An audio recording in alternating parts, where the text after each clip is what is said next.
I put this lubrication kit together a few years ago because I kept running around the shop trying to find a bottle of this or a can of that, you know, and you go out and buy a little lubrication, something like anti-seize compound, you have to spend $15 for a bottle of it that you'll never use in 100 years. So that's the purpose of this kit. It may not have everything in it, but from my experience, most of the lubrications I use on these old cars are included. There's a couple that are not included because of shipping, and those are the spray lubricants. We don't supply spray lubricants because it limits our shipping, increases shipping costs, and these you can purchase in any auto parts or usually any box store. So, and I'll be recommending those to you in the video that's attached with this kit. Now, it does come with a sheet that explains each lubricant and generally what it's used for. Now, the video that I'm going to include with this kit will go into some details, particularly of lubricating inside a door on a W123, which is real common because you have all those problems inside the door. So this will kind of generally explain what the lubricants are, but what I want to do right now is show you each lubricant. I'm not going to explain what they do. I'm just going to show you what I have in here, and then you can watch these other videos that I attach here, and of course if you purchase a kit you'll get a real detailed video instruction. Okay, first off, you're going to quickly learn that I am a fan of synthetic lubricants. Okay, I'm not going to go into why, you can Google it, but I have over the last 10 years increasingly been using synthetic lubricant rather than the old petroleum-based lubricants. So, right off the bat, you get a 2-ounce container of a high-quality synthetic grease, okay?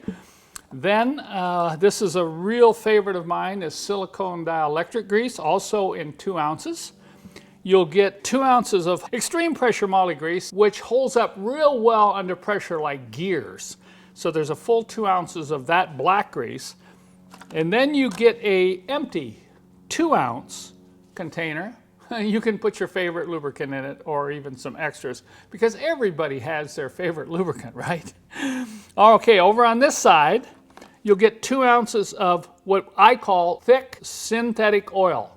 This is rapidly becoming one of my favorite lubricants because of its ability to wick into hinges and tight fittings, but it doesn't dry off like lubricants like WD-40 and some of the other spray lubricants. I love to use this to lubricate hood hinges, throttle linkages, and so on. We used to only include a 1-ounce container. Now we're including a full 2 ounces. Now remember that these lubricants right here you can buy separately because I just can't include enough for every possible scenario. Let's say you have 5 cars. This is not going to be enough for 5 cars. It's probably enough for 2 or 3 cars, okay? So, you know, I can't provide enough lubricant for every scenario or the cost of the kit would just get too great. You can imagine how much time it takes us to put this together, okay? All right, and this one here, look at that, empty 1/2-ounce container. This is for auto transmission fluid. Auto transmission fluid is also one of my favorite wicking lubricants. When you want to get into a tight, maybe a hinge that's seized, you know, if you just shoot some sort of rust penetrant in there, it doesn't really lubricate over the long haul, but auto transmission fluid will. And you can use, you know, of course, these curved tip syringes that I include in the kit to apply the auto transmission fluid. Then recently, just now, I decided to include thread locker because so many times when you go inside the doors to lubricate all those components inside, you find loose fasteners, loose bolts.